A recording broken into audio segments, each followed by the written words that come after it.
Hey guys, how's it going? So I just got home from work. I didn't think I was going to make it, but I did.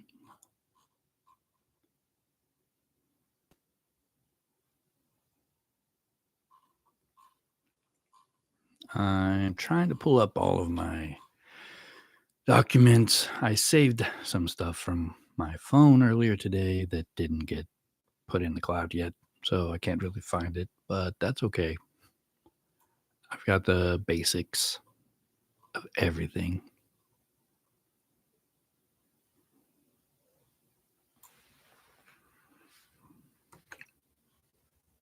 So I'm just gonna kind of wait a little bit and see if a couple more people show up. And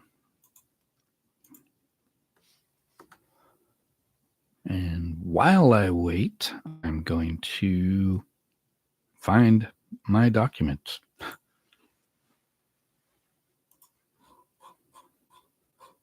Possibly. Let me see.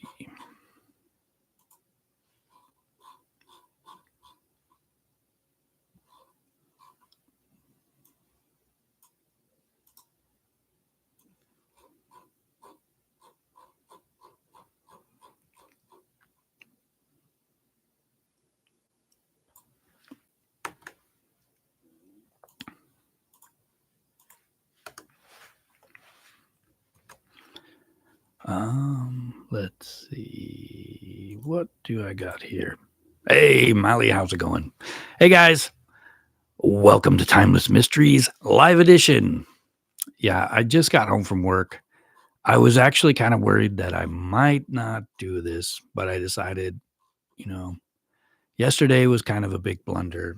Today is not going to be one. Hey, Mirabelle. So today's story is going to be kind of interesting. I've been kind of working on this for a while. I know. Well, we'll just kind of go through this and see what you guys think. Um, I'm not going to be just talking about Chris Watts, just so you know, or Nichol Kessinger, but I'm going to be.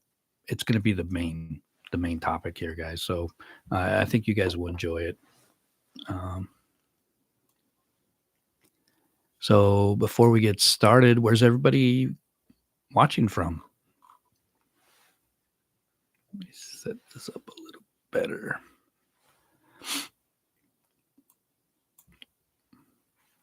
New York. I'm in Alaska, and it did not snow much this winter, but right now, since it's practically springtime, it's starting to snow. It's weird.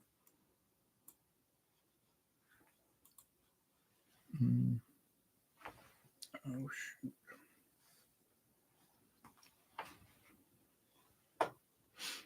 I'm sorry, I'm looking for something else. And then we'll get started. I promise we're going to start here in just a couple minutes.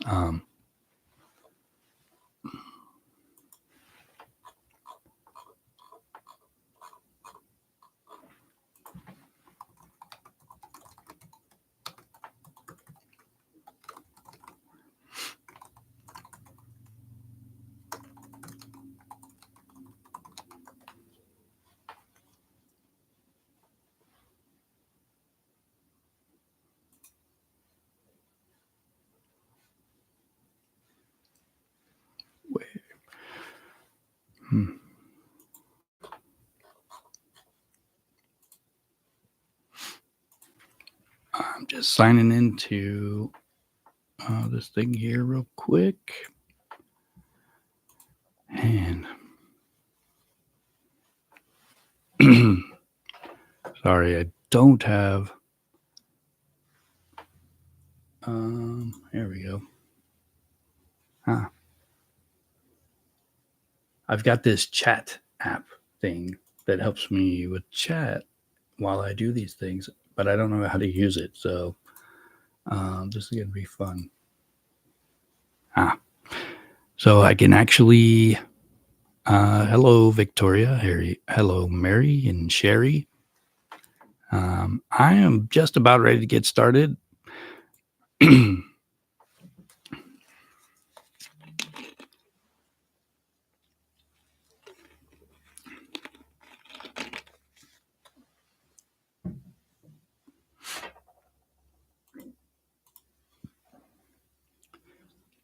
Sherry, you're from Australia. What time is it there?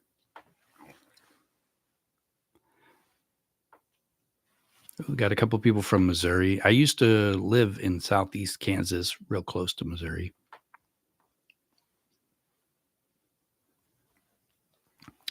Hello, Crafted.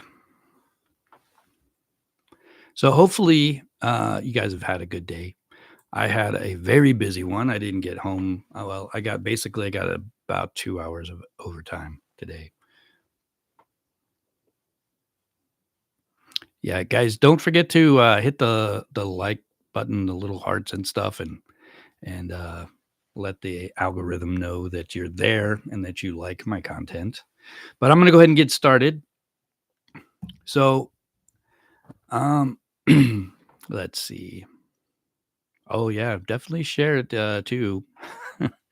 I'm kind of new to this, guys, so I don't really have that much of a plan. I've got a pretty good idea what I'm going to be talking about today, um, but I don't know. I'm getting better every time, I swear. Um, but let's get started. So, close your eyes for a moment and imagine a solitary flame flickering in the darkness, a small and seemingly contained source of light that might offer warmth.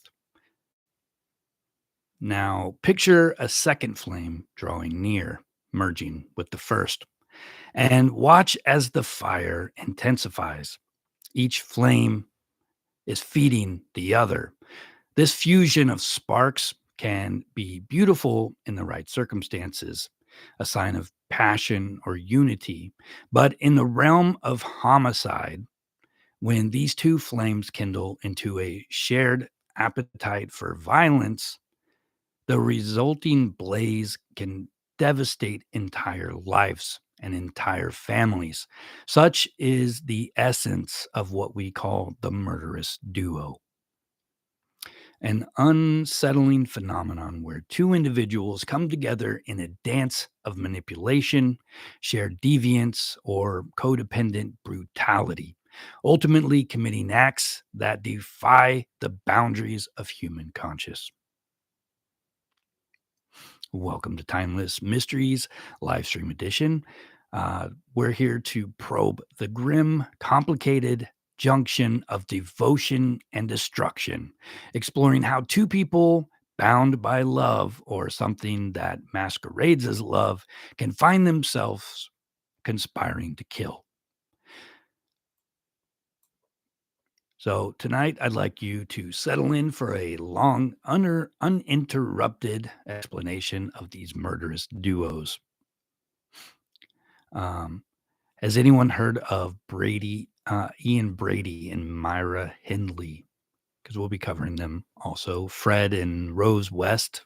Um, there's obviously the easy one like Bonnie and Clyde. These are all murderous duos, and we're going to get into the controversial entanglement of Chris Watts and Nichol Kessinger. Um, This story continues to enthrall the public's imagination.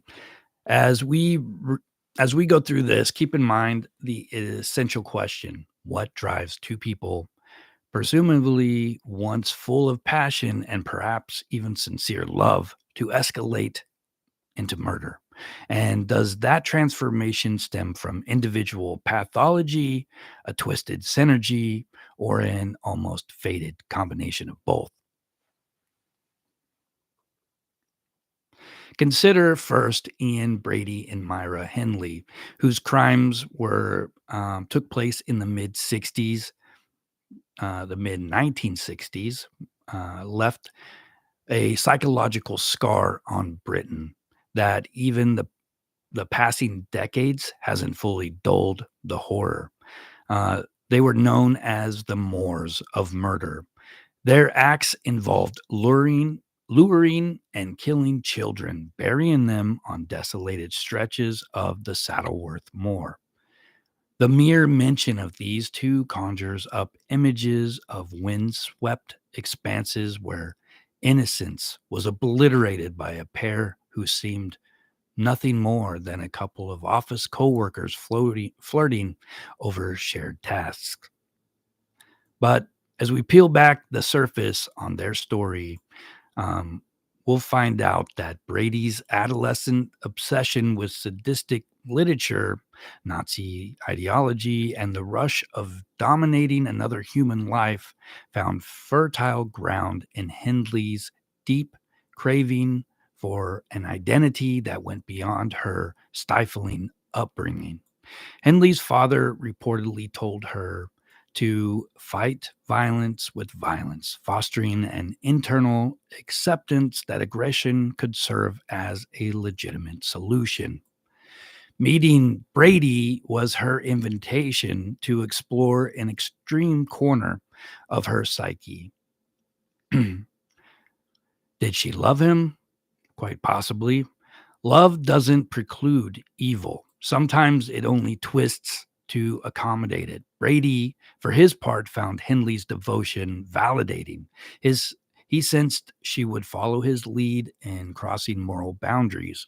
Scholars mention, um, they sometimes invoke the folie du. I can't say it right. It's a French word when they describe them. um, Not in a strict clinical sense, but to underscore um, the joint, how they jointly concocted justifications. Their synergy was so profound that later attempts by Henley to disclaim responsibility rang hollow. Recordings of their crimes revealed her chilling composure, suggesting a far more active participant than a mere frightened partner. It's an enduring question in the study of killer couples. Was Henley enthralled by Brady's dominance, or did she discover that she too had a taste for cruelty, long dormant, maybe, waiting for the right partner?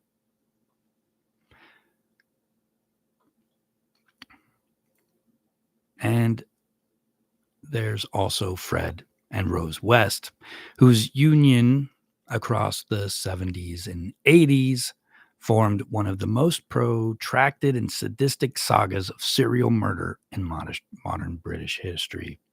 Their hometown at 25 Cromwell Street in Gloucester became a place of nightmarish captivity where sexual torture and eventual homicide were routine. They came from backgrounds uh, replete with abuse. Fred, rumored to have grown up amid incest. Rose, was quite possibly assaulted or otherwise traumatized by her unstable father. What key What's key here is how these early experiences of violations primed them to find a twisted normalcy in each other's brutality. Rather than the classical scenario of a menacing man forcing a naive young partner into complicity,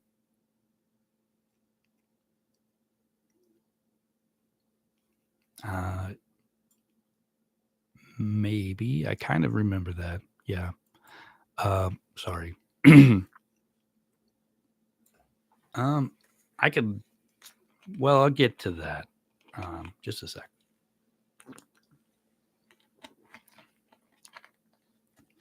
I kind of found these stories because the first thing that comes up when you Google these types of killings, the murder duos, these are the first names that come up. And let me see if I can find my other information. I have more stuff here.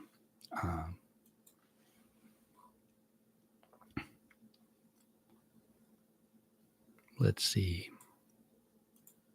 I'm trying to find what I found out about the. Well, you know what? I think we should go back and talk about Ian Brady and Myra Hindley a little more, because you may not know what they did. Um, I already said that their victims were children, but they were also teenagers too. Um, I believe they would. Um, shoot, sorry. Let me just read through this. Brady was born in 1938 to an unwed mother who soon gave him up to foster care. He later reunited with her only to experience continued emotional turbulence. He demonstrated an early fascination with violence, political extremism, frequently immersing himself in literature about sadism and authoritarian ideologies. Um, Hindley was born in 1952. She came from a working class environment tinged with strict discipline. Her father was known to encourage her to respond to threats with aggression, effectively normalizing a degree of brutality. By the time these two met the at the Millwards merchandise firm, Brady had cultivated an intellectual veneer around his darkest interests, and Hindley's emotional need for validation made her an eager audience. Their relationship first appeared ordinary to coworkers who noticed that only Hindley seemed captivated by Brady's rebellious charisma. Below the surface, however, they they were conspiring. Brady introduced Hindley to the works of Mein Kampf uh, and literature by the Marquise de I can't pronounce some of this stuff. Marquis de Sade, maybe, discussing fantasies of domination, torture, and murder. Hindley initially recorded in her diary that she felt uneasy about his extremes, yet her resolve to please and impress him ultimately overcame those doubts. Together, they lured children into Brady's car. Hindley would feign distress or ask for assistance, and Brady would subdue the victims. Police later discovered that at least 5 young individuals were abused, murdered, and buried on the moors, though the actual number remains uncertain.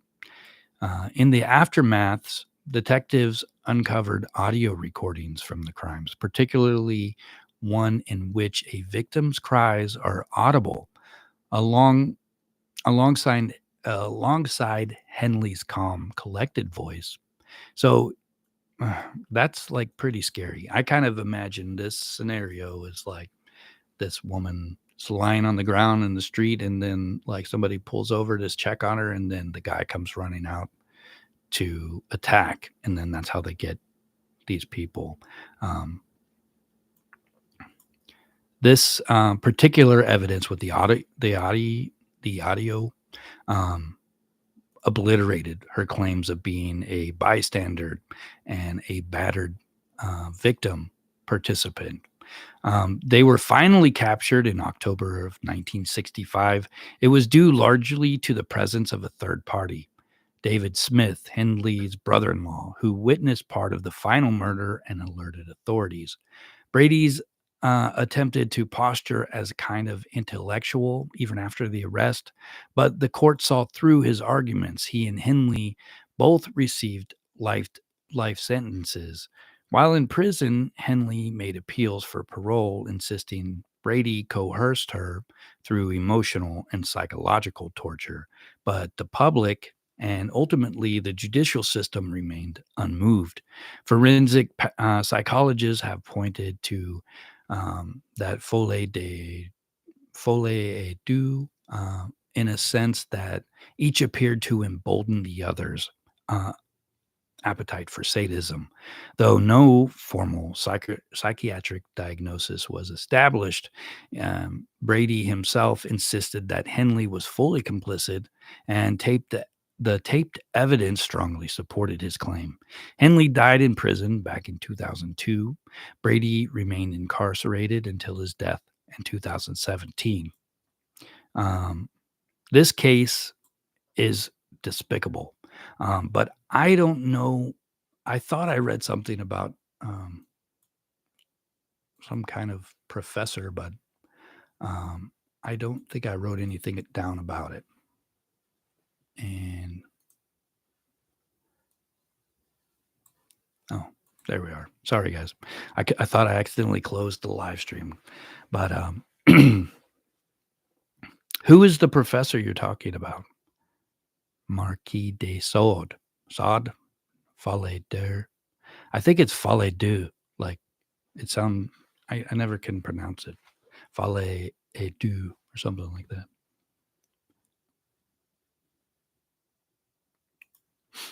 All right. So, um, let's see. Yeah, we could talk about Fred and Rose West also. Um, I'm not really following the outline that I have. I think it's a little easier to do it this way if I can pull up the right information.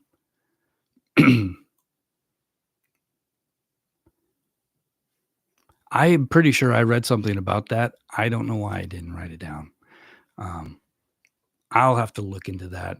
Um, I I don't know. I've been kind of researching this, but not for specific details on these people. I researched them because I wanted to compare them to Nicole and Chris. Um, so I've got just a couple examples. The next one I want to talk about is Fred and Rose West. Um, He carried out one of the most prolonged and disturbing campaigns of serial murder ever documented. Operating in the 70s and 80s, they used their home in Cromwell at 25 Cromwell Street and Gloucester as both a site for family life, complete with numerous children, and a nightmarish venue for sexual torture and murder. These people were really terrifying. And, because they looked so normal, nobody knew about this stuff until it actually came out. Fred was born in 1941.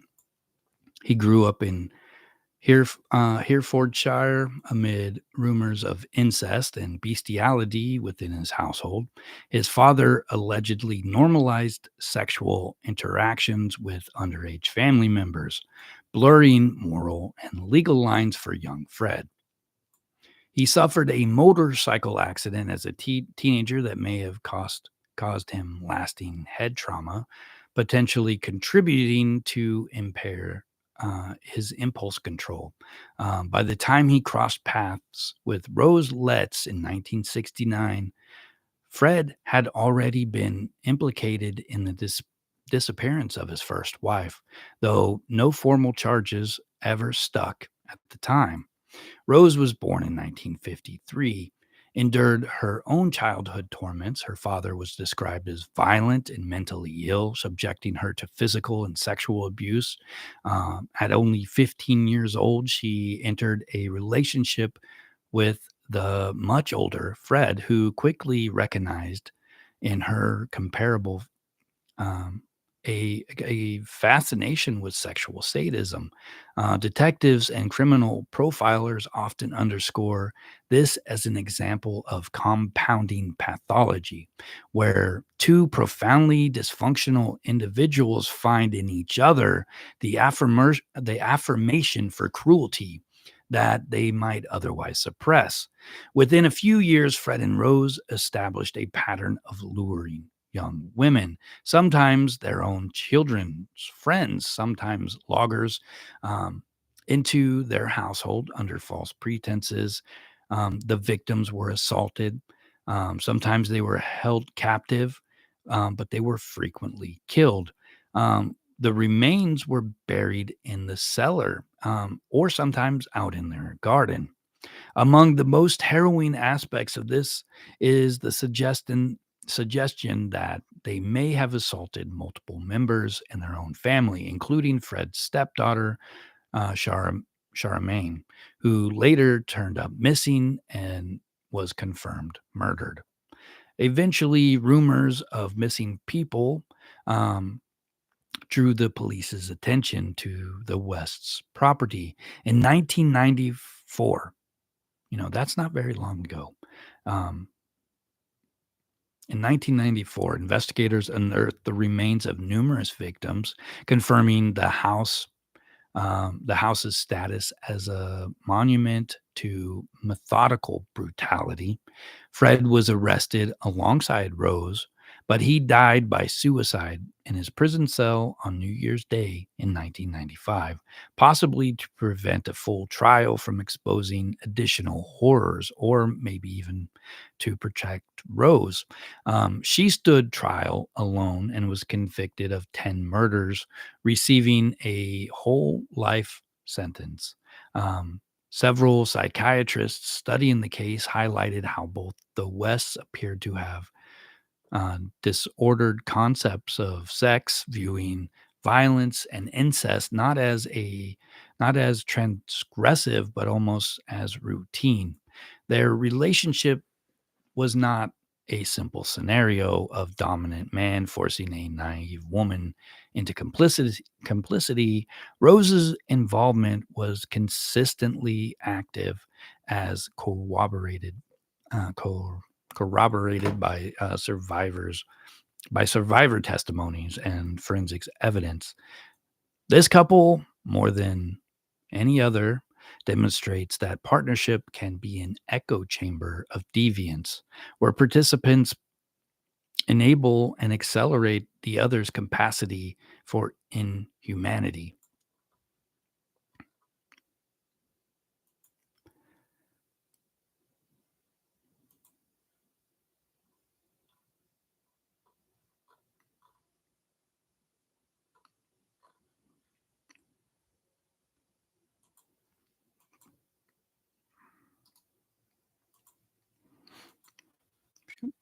Trying to, there we go. Um, yeah.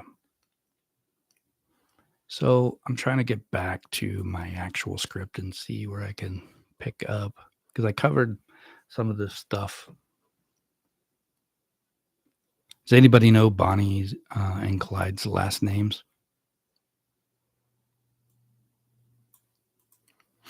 It's not something I knew until a couple weeks ago when I started writing this. Um, Bonnie Parker and Clyde Barrow. Uh, these couples are anchored in explicit brutality. The romance of outlaws in depression era America, lacking the overt sexual sadism of these other people that we've talked about. They still embarked on a spree involving theft and murder, each feeding the other's hunger for rebellion. Sociologists highlight how the public, downtrodden by economic calamity, latched onto them as folk heroes who brazenly defied big banks and law enforcement. Of course, the reality was far less noble. They robbed small businesses, gunned down police officers, and thrived on a perverse fame that only grew after their bullet riddled demise back in 1934. Bonnie's poetry, found after her death, hints at a woman enthralled by dangerous life that she was sharing with Clyde, a charismatic criminal shaped by stints of brutal prisons. Their union reflected as against us against the world, a theme that resonates with later couples, but not the cold deliberation we see in someone like Fred West, or the sexual dimension so apparent in the Bernardo's crime. They remain instructive through how the media coverage can shape public sympathy, thereby romanticizing lethal potential of two people who see themselves as star-crossed lovers in a grand defiant quest. This is where we get into the um, Maribel. Did you get those right before I said them? I'm sorry, I didn't check I didn't keep an eye on the chat there so well. But if you knew that, that's great because I didn't know that. I've never looked it up before, I don't think.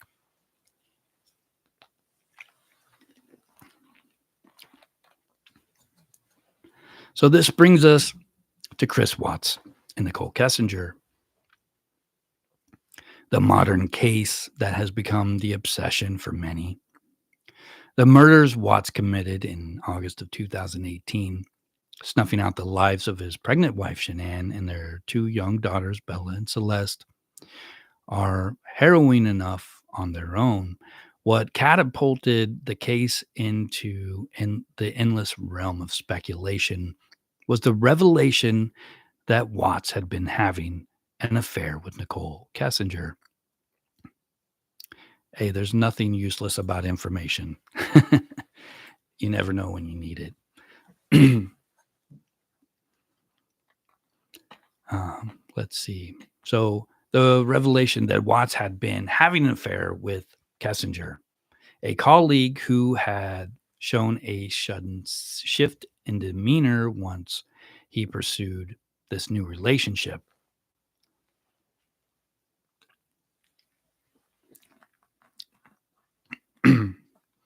So I haven't found any firsthand accounts of what Chris was like before he met Nichol Kessinger and what he was like after.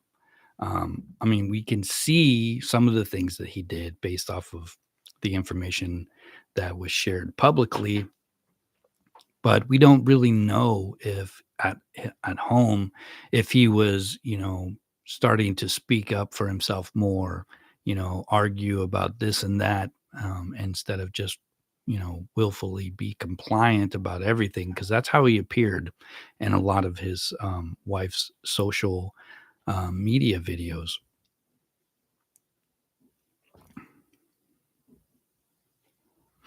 And, Nichol Kessinger, we don't know a lot about her. We don't know a lot about her past, what she was like.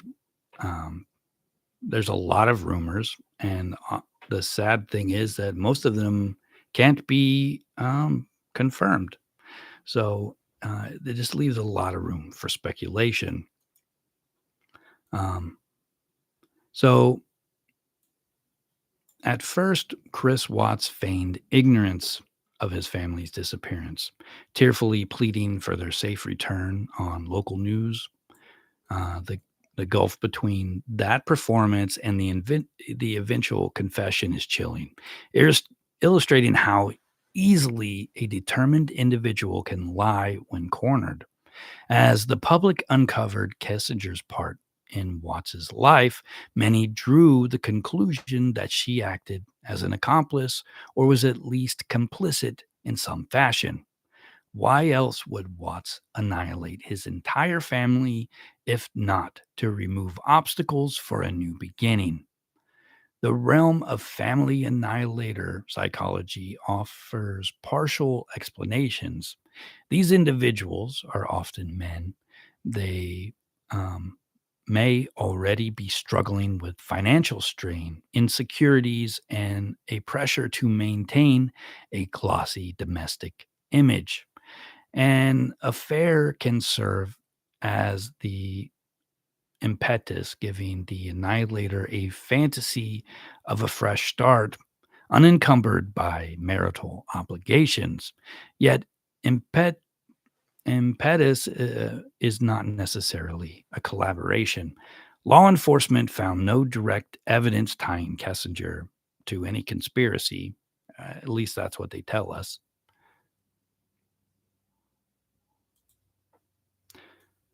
She claimed ignorance, and we all have seen how it's been proven that she wasn't as ignorant as she claimed, stating that she believed Chris Watts was separated and on the verge of divorce. Her phone searches about Amber Frey, the mistress in the Scott Peterson case, and her deleting certain text messages sparked many rumors, but none of it rose to the level of legal culpability. Yeah, I don't think they really did either. Um, Why then does the public remain so certain that Nicole holds some guilt? Well, there's a couple of reasons. Possibly because the other woman archetype is a familiar villain in spousal murders, but also because psychological complexity of intimate homicide fosters a deep craving for answers. People have a hard time accepting that one man, previously considered mild or unremarkable, could snuff out his entire family without some kind of external push. The question becomes, did their emotional link, however short lived, act as a catalyst potent enough to overshadow paternal instincts? The debate rages on, swirling around the possibility that Kessinger fueled Watts's darkest impulses by just by existing. Um, it is said that um, Chris was allowed to talk to her about whatever he wanted, and she always validated everything he said, which apparently was the contrast of what Shanann did to him. Which I can't confirm that, but I can see some of it in some of the social videos. The way she kind of has this tone in her voice when she says certain things, and I can see how maybe Chris Watts felt like he wasn't allowed to be himself around his wife, and he probably felt like he could be himself around Nicole.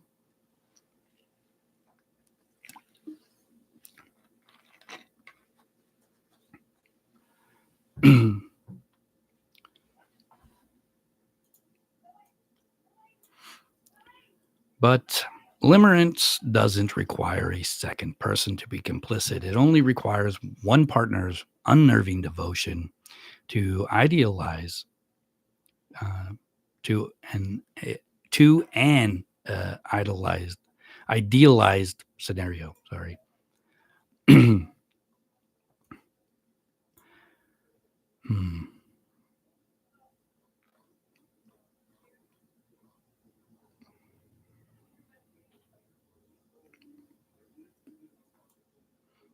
The fascination also persists because we like to dissect who's truly at fault.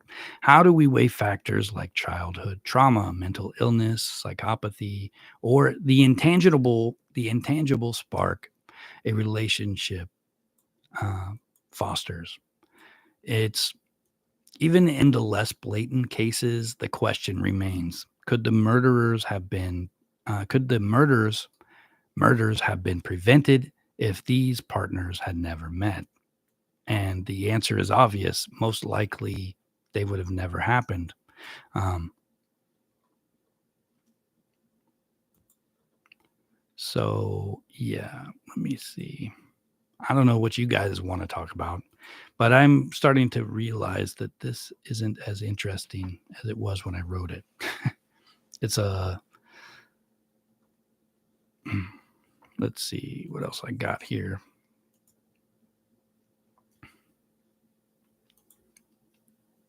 I got something you guys will probably like we can talk about for a little while.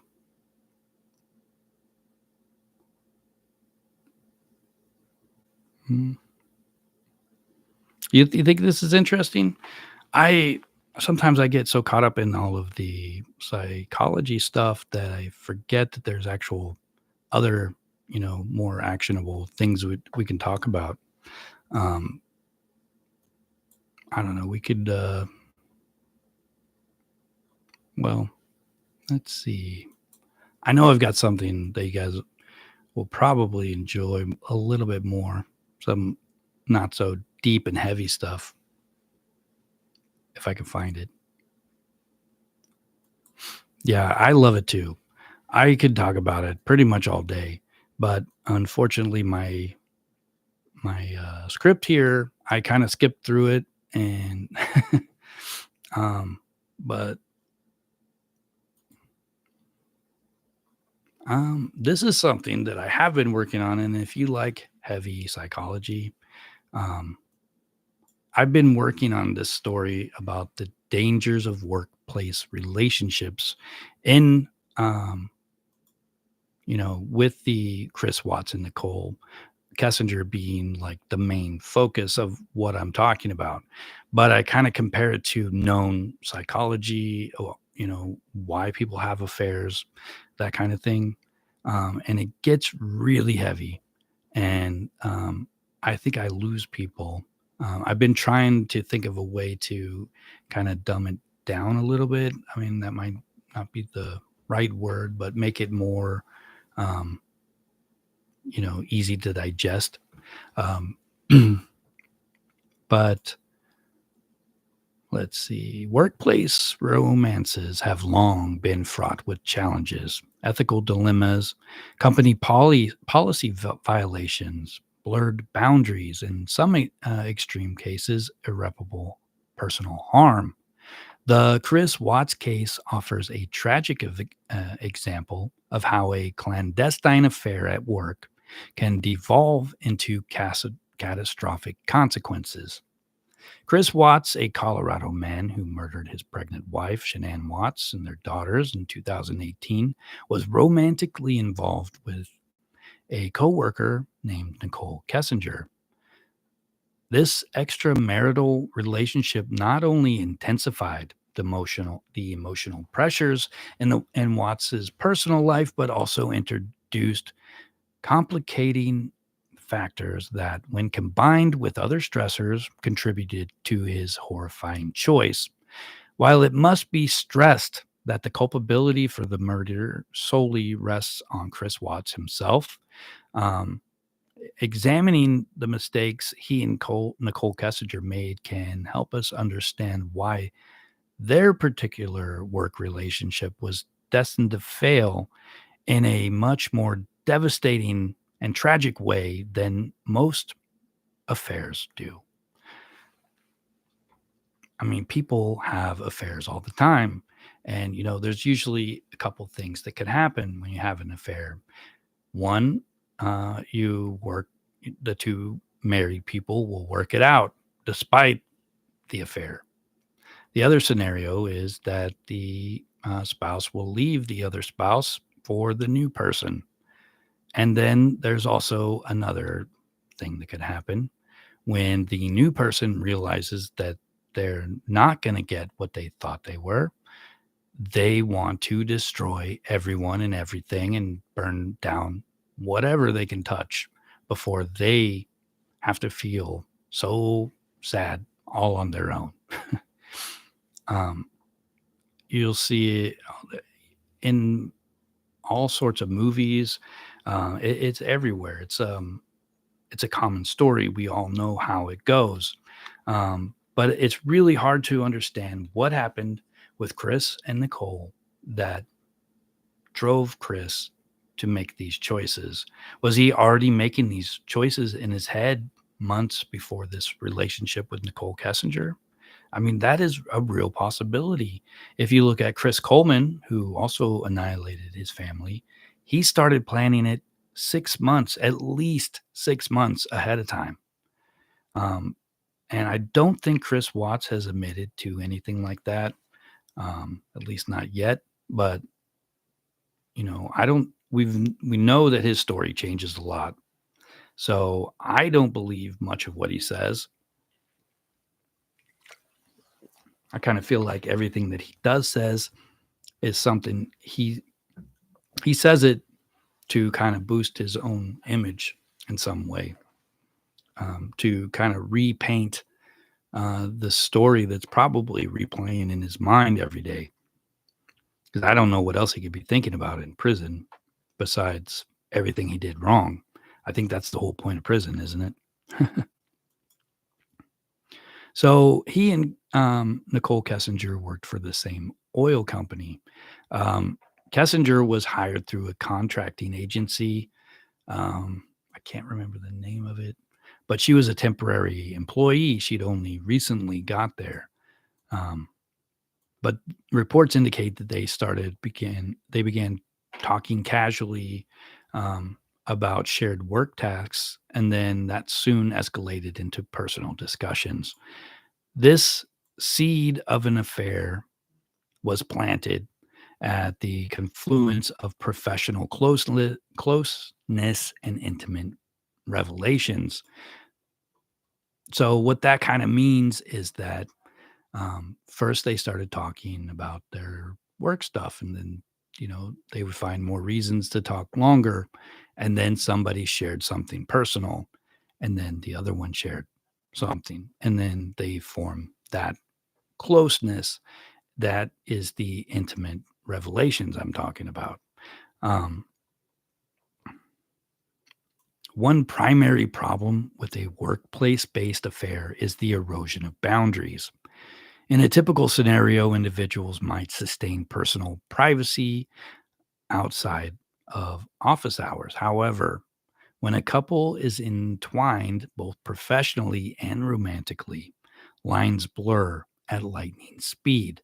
Private text messages, shared work projects, casual lunch breaks, and post work meetups can merge into one continuous cycle of intimate interactions.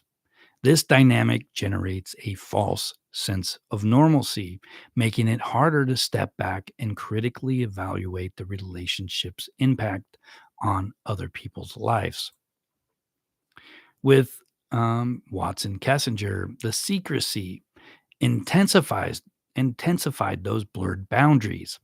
They created they created covert methods to communicate, forging an us against them kind of mindset. Um, their phone call logs and text messages, later revealed in police documents, illustrated that they frequently discussed more than just corporate tasks, exchanging personal feelings, future hopes, and eventually the possibility of a life together. This secrecy, while thrilling for them, isolated Chris Watts from his existing family responsibility, setting the stage for greater emotional conflict. And when you think about this, you got to think about it in a couple different ways. So if Chris Watts is at home and he's not happy, and he's looking for ways to get out of whatever he has to think about when he's at home, he's either consciously or unconsciously seeking out um, ways out of his normal family life. So it might seem like it just kind of happened, but most likely Chris Watts was initiating this. Um, Anything that he can do to keep himself from thinking about his home life made him feel better. So when he started talking with Nicole, basically he was able to forget about his family. Um, Yeah, so before we focus on the mistakes within the affair itself, it's critical to acknowledge the pre-existing pressures in Chris Watts's marriage. Shanann and Chris Watts were reported to have financial struggles. I think they were getting ready for their second bankruptcy. This is not unusual for a young family. A second bankruptcy, I think, is kind of unusual, um, but it's not completely unheard of. It places significant strain on the marriage. They also relocated to Colorado, bought a huge house that they couldn't really afford, and dealt with medical issues. Shanann had battled health concerns. Um, and she openly discussed those on social media. I think the social media thing was another thing that was part of this trigger.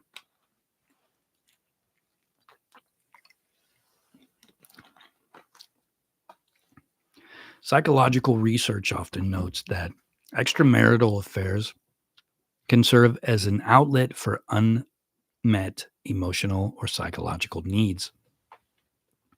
Although no internal feelings can ever justify homicide, it's clear that Chris Watts used this affair to distance himself from Shanann. The timeline of his text messages suggests that as the new relationship intensified, he grew colder and colder towards his wife. contrasting sharply with earlier portrayals of a doting father and husband that we see in a lot of Shanann's social media posts. Watts essentially started living in two worlds, a domestic realm he claimed to resent and a fresh start fantasy that he built around Nichol Kessinger. So the first mistake that I see in this is encouraging a fantasy alternate future. So it appears that both Watts and Christ indulged in the illusion of a stress free life if only they could remain together. Kessinger admitted in interviews that she researched wedding dresses online despite knowing Chris was married. Meanwhile, Chris maintained the facade of wanting to leave his marriage to pursue a relationship with her. Even if Kessinger did not explicitly pressure Watts to take drastic measures, the mutual exploration of such a future cultivated an environment where Watts viewed his family as an obstacle. This escapist mindset fanned the flames of discontent until he believed that murder might be an option to resolve his personal conflicts and unimaginable. This was an unimaginable leap that he took, a grim reality to this case. Hello, Victoria from Australia. How are you tonight? What time is it there anyway? Um, it's almost 8 p.m. here in Anchorage, Alaska.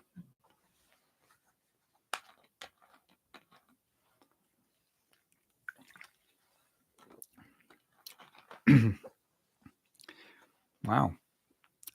So it's already Friday there then, right? Yeah, I'm doing okay. Had a long day at work and I got here and I wanted to go to sleep, but I figured I would try this again because I want to get good at these. And right now I'm kind of an amateur hour on uh, live streaming.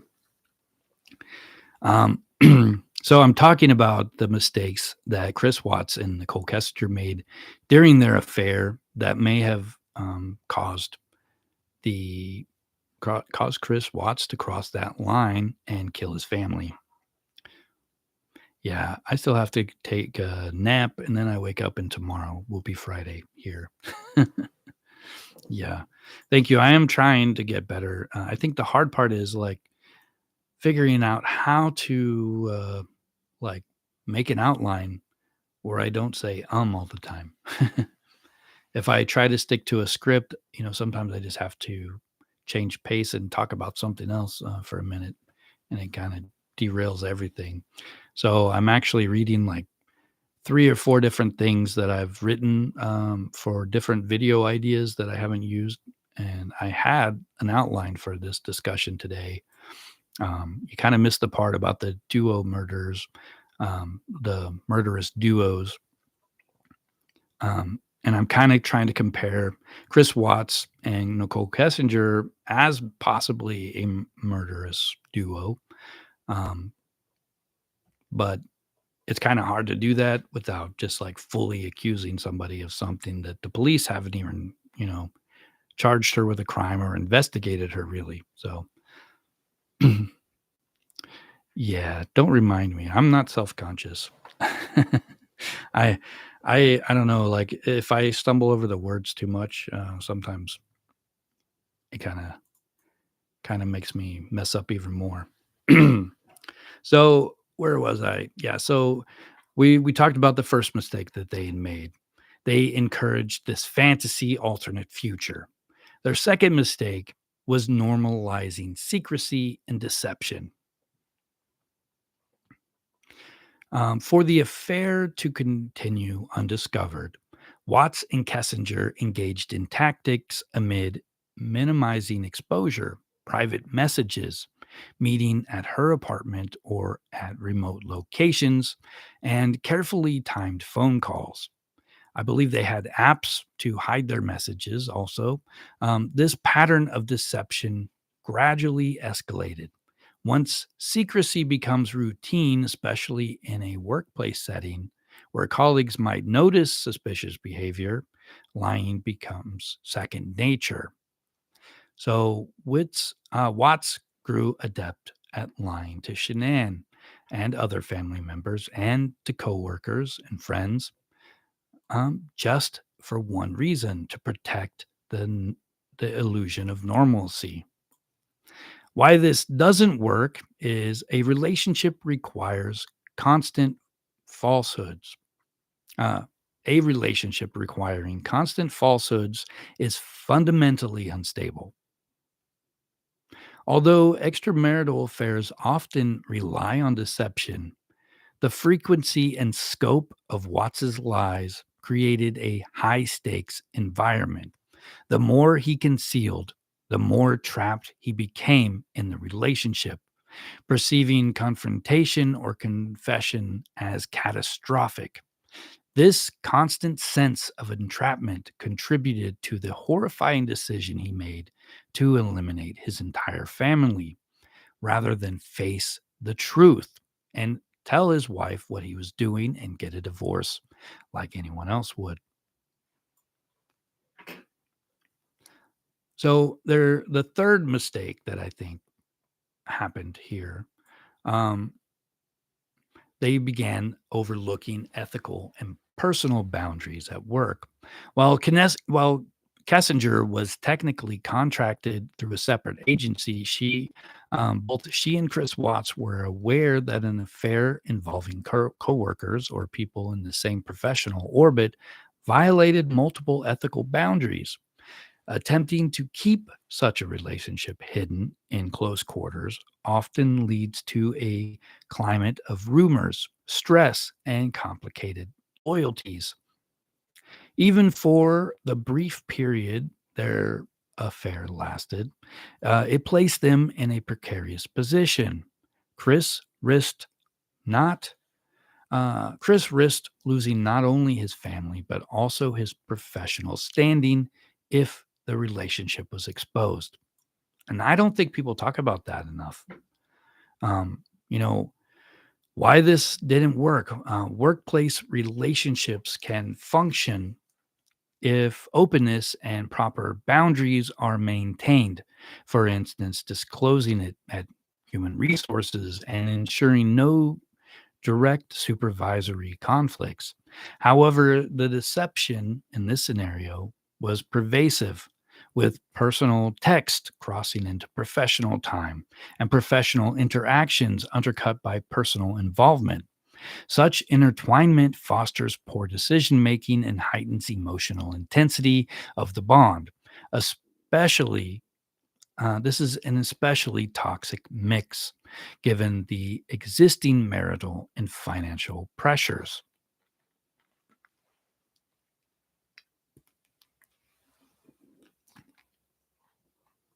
So, what do you guys think? You think I'm right? My ideas are right on this? Because I'm essentially kind of going through a couple of, I've read through several different relationship books and I got a lot of sources that talk about these ethical boundaries. And I've been trying to figure out what it was about Nichol Kessinger and Chris Watts that an affair can lead to murder. It just doesn't seem normal. And if you also think about all of the murders that happen every year, family annihilation is probably less than 0.5% of all murders. It's a very small number. So for a work romance to, turn to murder and, the murder turns out to be a family annihilation, it just seems like it's a very, very low percentile possibility of this ever happening. So what really, you know, raised those odds? And these are the things that I think caused this to happen. Um, so, and I got a couple more. This next one is kind of a important one. Mistake number 4 Ignoring alarming emotional states. One chilling element of Chris Watts's progression is his ability to project calmness while internally harboring lethal plans. However, there were small but significant red flags that, in hindsight, indicated his emotional unraveling. Watts became withdrawn, lost weight, and reportedly shown signs of detachment from his children. Kessinger, according to her own statements, noticed that sometimes something was off. She said that she noticed something was off in the final days before the murder, but she did not push the issue enough to fully grasp the situation's gravity. He really was. He is a terrible person, and I think the hardest thing that I have whenever I think of this case, what makes me the most angry is the way he just like walked into the house with the police. Yeah, you can look at everything, Yeah, and he's kind of smiling like it's funny, but he did not seem concerned at all. And I know that the police noticed that also. I mean, we hear all kinds of people who like say, point out, look at this, that red flag. Look at that way he stands right there. He's self-soothing, he's like acting concerned, but you can see the little like curve of a smile in the corner of his mouth.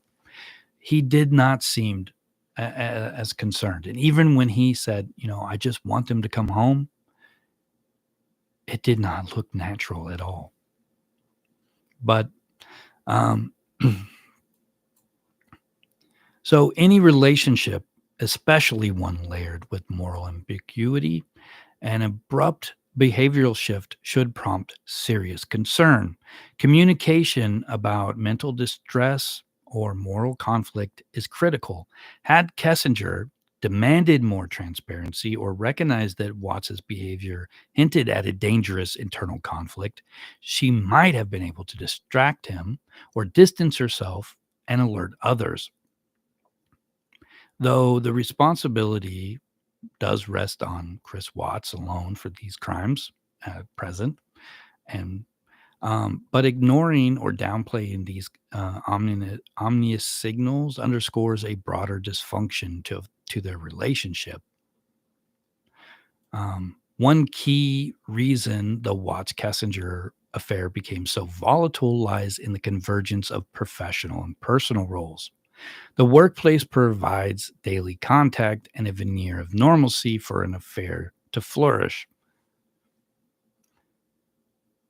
That's why most affairs happen at the workplace. These are the people we spend just as much time at home with.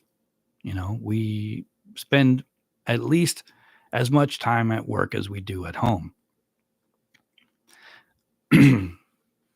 So rather than carefully separating personal and professional realms or addressing the ethical ramifications, both parties allowed the overlap to intensify. This synergy not only accelerated their bond, but also masked the broader consequences until it was too late. Colleagues spending extended time together often validate each other's experiences and viewpoints, which can be positive in ordinary friendships or mentorships. However, in this context, it fueled a bubble where Watts's frustrations with his marriage were repeatedly validated, and his illusion of a new life gained strength. By acting as a confidant, Kessinger, knowingly or not, reinforced the idea that separating from his wife, even in the most drastic way, was a gateway to happiness. Once again, the ultimate blame for violence in this remains on Chris Watts, but the environment was ripe for self deception.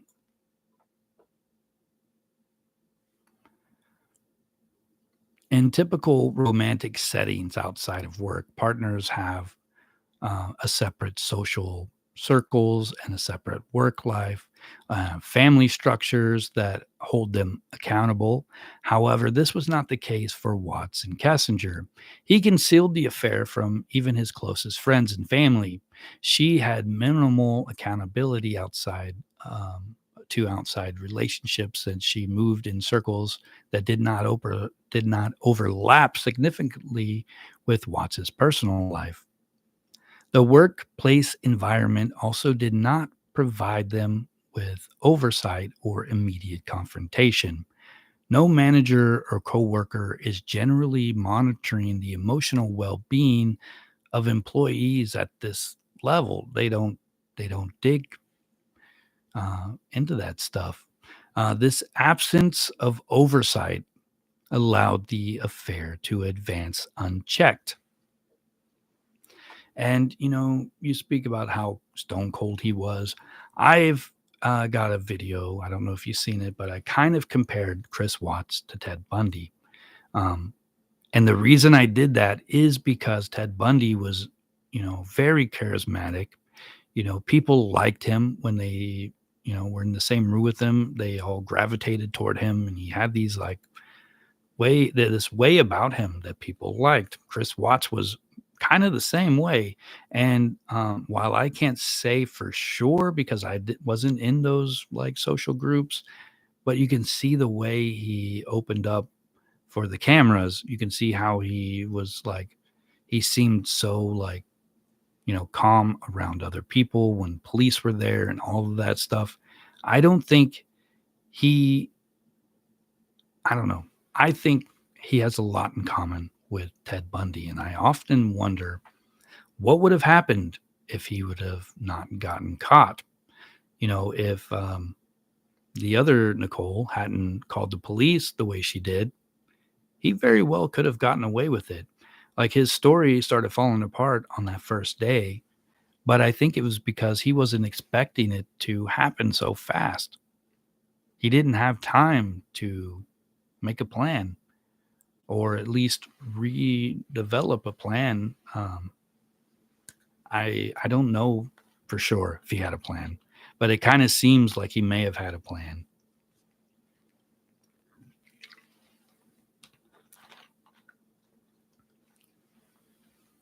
So in August of 2018, Shanann returned from her business trip in the early morning hours. Shortly after that, Chris Watts strangled her in their home. He then killed his daughters. The details are unbearably horrific. And this is where the speculation comes in. Like, who did he kill first?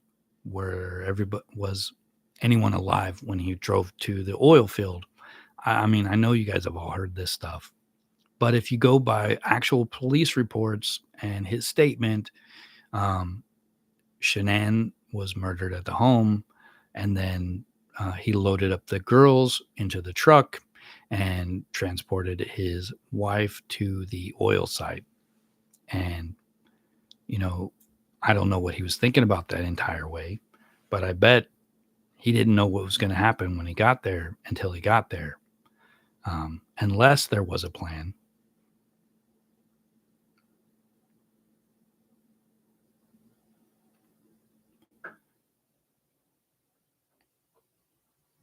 I'm not. I'm not understanding what that's. TikTok for Nichol Kessinger, Chris Watts, and Shanann Watts didn't make their 8 years.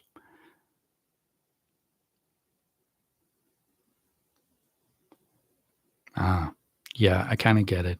Um, how long were they married? They married in what, 2012, right? If I remember right. Yeah. So if Chris Watts saw his family as a obstacle of preventing him of living the life he wants to live, um, and he took out those obstacles, eventually when the shine wears off of the new relationship with Nichol Kessinger, he's going to have another obstacle. That's the way I see it. And she very well could have been next. But luckily, he was caught. I don't really like how he was a little bit coerced, maybe, I don't know, kind of borderline whether he was or not coerced, by the with the lie detector test and stuff, but, um, he confessed. That's the main. Yeah, he confessed, and that's all there is to it, at this point, and, he took a change of plea, and if you listen to, like, the actual order of the change of plea, what it says in there is that, um, you agree to take this, plea, and you will not, like, contest anything in here. You won't, claim a mistrial, and you won't, try to, appeal it and blah, blah, blah. Like, he gave up all those rights that he would have had if he went to trial, and I think some people think that he was forced into this because he was the way he acted when he took the plea deal rather than go to trial. It's almost like he was feeling some remorse, and he couldn't deal with what had happened, what he did, and he just wanted to get it over with, rather than let a jury decide. And police and prosecutors and lawyers can kind of dissect every aspect of his life publicly. Um, So maybe he did feel a little bit of remorse after the fact. It's a little bit too late if you ask me, but, if he was pushed over the edge and he made these choices from, if he got help or he was pushed or, they maybe Nicole Kessinger and Chris Watts, just kind of like talked about it. Well, what if so and so died? You know, then it would make everything easier, and it was a joke. That could be a real conversation that people could have without any actual murderous intent. Yeah, I believe he really does care what people think, and that is one of the emotional triggers that, really affects family annihilators. That embarrassment, is a driving force. It's a major stressor. The possibility of being being discovered for being what you really are, that humiliation drives people to kill. And if you look at, um, I think what was his name? Oh my goodness. I did a video on a couple of different types of killers, and this guy killed his wife and son because he was about to be exposed as, embezzling money from his law firm or something. Um, I can't remember his name at the moment. It's on the tip of my tongue.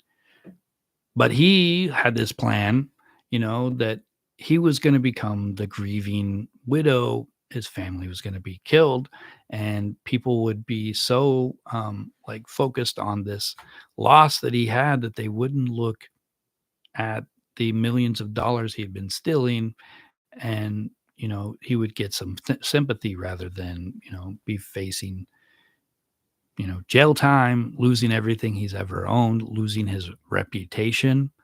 um,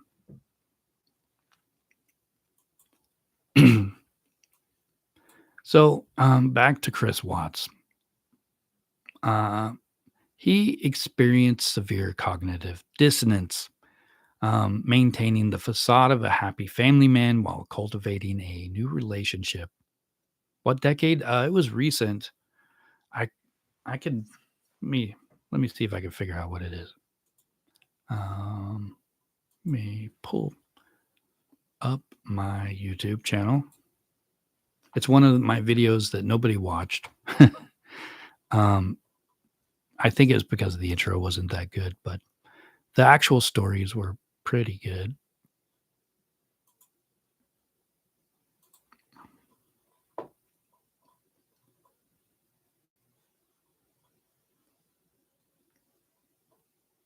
I'm almost there. Murtaugh, that's his name. Murtaugh.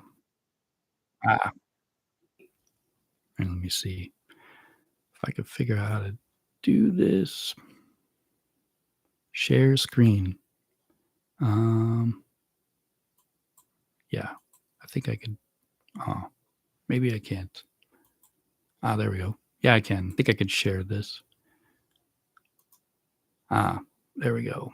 So this, I think I $53,000 a month. Well, I didn't make this kind of money. What truly drives a person to Alex Murtaugh? Because the jury has reached a verdict. A verdict has been reached. The jury has reached a verdict in the double murder trial of Alex Murdaugh. You That's guys Alex remember Murdaugh this there story? waiting for the verdict. The jury, we understand, has a verdict in this case. This is live, what you're watching right now. Alex Murtaugh's quest for control extended well beyond personal relationships. As a member of a powerful South Carolina legal dynasty, Murtaugh's name was synonymous with influence, respect. This is a really interesting story. Intimidation. However, in 2021, behind the scenes, his world was unraveling. He faced mounting financial scandals, lawsuits, and an impending collapse of his carefully curated image. On June 7, 2021, Alex's desperation had reached a breaking point. He summoned his wife, Maggie, and their 22-year-old son, Paul, to the family's expansive hunting estate known as the Moselle. Maggie initially resisted given their strained marriage, but Alex insisted they needed to gather because his father was gravely ill. Once at the kennels, Alex ambushed Paul first, using a 12-gauge shotgun at close range. Paul was struck in the chest, then fatally wounded by a second shot to the head. Next, Maggie attempted to flee, but Alex switched to a .300 blackout rifle, a weapon designed for large game like moose and elk, and fired multiple shots, the last hitting her in the back of the head.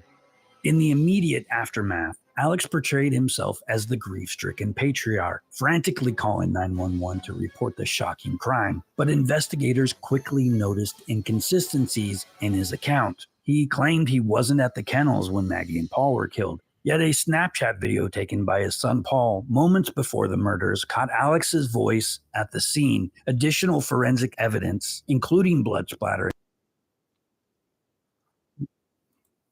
So, yeah, you guys can watch that video if you want. But the important part of it is that his main driving force was the fear of losing his reputation. And the same thing applies to Chris Watts. It also applied to other family annihilators like Chris Coleman. You know, his reputation was different. He worked for a giant religious organization. And if he'd have lost that job due to his affair, he would be humiliated. He would lose his income. They would lose their house. They would lose all of these things. Everything was in jeopardy. So he thought it would be better to kill his family. And it's never, I don't know. These people are just not sane. That's the only way I can understand how this stuff happens. So yeah, Chris Watts experienced this severe cognitive dissonance, maintaining that facade of a happy family man while cultivating a new relationship. His tension soared. He searched for a means to remove the conflict, ultimately choosing an abhorrent and criminal resolution. In workplace affairs, with fewer stakes, individuals often quietly separate or come clean about the relationship. But for Watts, admitting the truth to Shanann and the world threatened his sense of control, his public image, and even his possibility of having a new future with someone else. The mental unraveling set the stage for something no one could have anticipated: murder, not just once, but 3 times. So, yeah, workplace relationships can be fraught for numerous reasons, from power differentials to ethical constraints. However, in the Chris Watts case, the classic pitfalls of a clandestine affair collided with pre-existing marital and financial tensions, creating a perfect storm that ended in the unimaginable violence.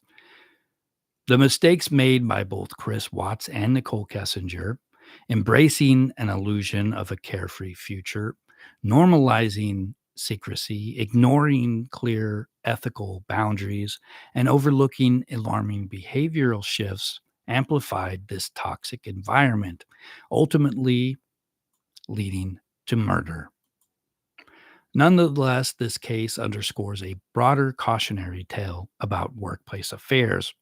When emotional entanglements evolve under a shroud of secrecy, they foster a caustic blend of deception, isolation, and fantasy thinking. Healthy personal and professional relationships depend on transparency, honesty, and a willingness to confront conflicts head on. Elements absent in the Watts-Kessinger affair. So, guys, I think that's all I've got for today. I do appreciate you guys being here. I know that my next one will be better. I'm starting to get a little more prepared. I'm starting to get a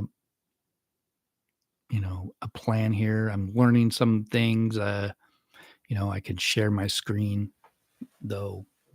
I don't know. This is basically like my third real live stream. And one of them never aired because I accidentally didn't make it public, which was kind of lame. But anyways, guys, if you could just make sure you like this and maybe go back and watch the replay or just let it play in the background. Let the algorithm know that I exist. So maybe it'll share some of this stuff with other people. I know we talked about a lot of different things, but the main thing is I think if you feel something's off, it probably is. And if you got friends that they're telling you their stories and you feel something's off, you need to tell them, hey, this could happen to you. There's too many examples of horrible outcomes. Thank you, Maribel. I appreciate it. The other day, somebody told me that, man, you talk too quiet. And I'm like, well, I got a good mic. I'm not trying to yell. I don't know. But yeah. So this weekend, I'm going to be hopefully working on a couple news stories that I've written the final drafts. I just need to record them so that I can make some videos out of them. You should be expecting a Sarah Boone video coming out on Saturday. If you like the case, you might really like my story version of it. I think I talk a little bit more about domestic violence and gender roles in that might be some kind of interesting to some people. I don't know that a lot of people have addressed that yet. In this particular case, I know that during the trial, she tried to present herself as the victim, but she wasn't the victim. And it's obvious in those videos that the police found and were presented at that trial. It's a really disturbing case, and getting stuffed in a suitcase might sound fun when you're drunk. I get it. Maybe it would have been funny at first, but as soon as you get trapped in there and you can't get out, like that is like my biggest fear. I am not claustrophobic, but if I can't move, I would probably die before I suffocated. It's just a terrible story. And I just can't believe how it happened. And I really didn't believe that there was video of her like laughing at this guy, that she was like, yeah, this is what it's like. Ha ha ha. This is funny. But she was very abusive. And it's possible that they were both abusive, but it's really hard to say. The victim doesn't have his say anymore. So, but yeah, just look for that video this weekend. And I'm finishing up another video on Ed Gein. If you don't know who he is, he basically inspired a lot of cult horror movies that people love, like Psycho, Silence of the Lambs, and even Texas Chainsaw Massacre. The guy was severely mentally ill, and he made furniture out of human remains that he dug up in a cemetery. Yeah.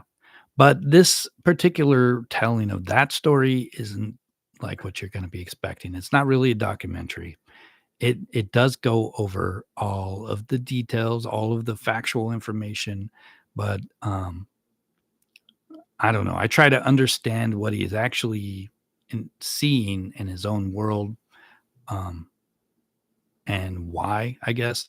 So it kind of comes off as a little dramatic version of true events. So I don't think it's actually a true story. It's just based on one.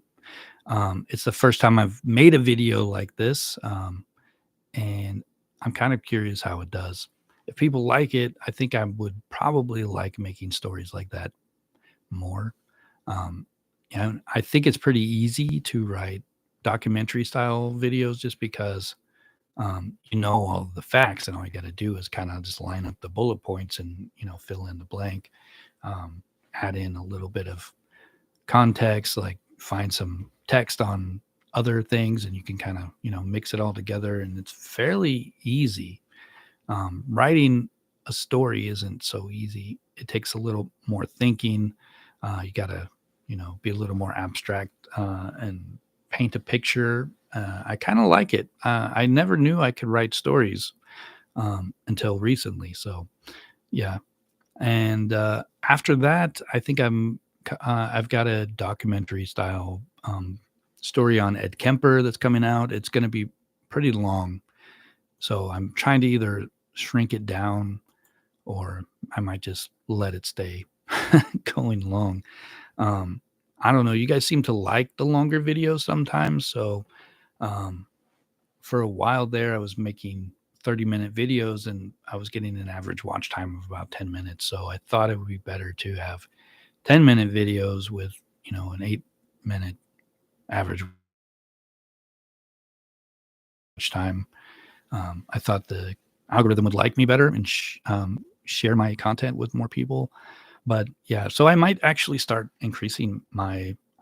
Lately, I think a lot of my videos have been about 12 to 15 minutes. Um, if I do any longer than that, it's going to take longer for me to put out a video. But if I do that, then maybe I can do live streams in the middle and kind of like fill in, where I can't actually upload a new video. Because it takes, well, if you do 2 parts, sometimes people don't want to see the next part, or they skip the first part because the second part's out already. And it has its own problems. But I could potentially do like, a 30-minute video every 2 weeks, maybe. But right now I'm trying to get a video out every week. I don't always get to. Did you watch the Nichol Kessinger 2-part video? I think everybody skipped the first half and went straight to the second half after the second half came out. So that's why I think that will happen again. Although the second half is better. But yeah. So guys, thanks for joining me. Make sure to click that little heart button and the smiley face and stuff there.